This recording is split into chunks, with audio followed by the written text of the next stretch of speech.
9 h ce matin, il y a du monde sur les pontons et à chaque départ, c'est la même histoire. Il faut bien se dire au revoir. Celles et ceux qui restent n'emmènent pas large. Celles et ceux qui partent ne rêvent plus que de ça, du large.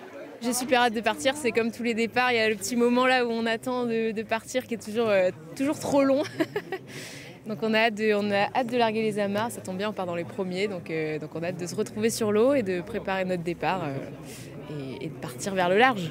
On est chaud bouillant avec Coco, hâte de sauter dans l'inconnu là pour ma première traversée. Il va falloir rapidement oublier tout le côté émotionnel et se mettre dans sa course et trouver son niveau de jeu. 13h02, top départ, 10 à 15 nœuds de vent, des conditions clémentes et toniques à la fois.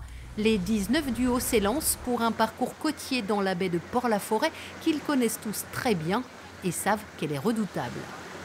La particularité de celui-ci, c'est qu'il y a vraiment un parcours très côtier devant Concarneau et dans la baie de Port-la-Forêt. Il y a beaucoup de croisements, on a parfois des voiles qui nous bloquent un peu la vue. Donc il va falloir qu'on soit vraiment très très vigilant, ouais. Ça c'est sûr. Il est hors de question de casser le bateau alors que tout le reste est à faire les jours à venir. Le Figaro est un bateau exigeant. Depuis sa création en 92, la Transat en double révèle les talents et forme les champions et championnes de demain. C'est des bateaux qui sont super et puis c'est une course en monotypie, donc c'est très exigeant, il faut être tout le temps à la barre, tout le temps sur les réglages pendant toute la traversée. C'est vrai que j'ai beaucoup appris sur les 2 transats que j'ai faites. À l'issue du parcours côtier, comme un symbole, c'est l'équipage Cap Saint-Barth qui laisse le premier le chenal de Concarneau dans son sillage.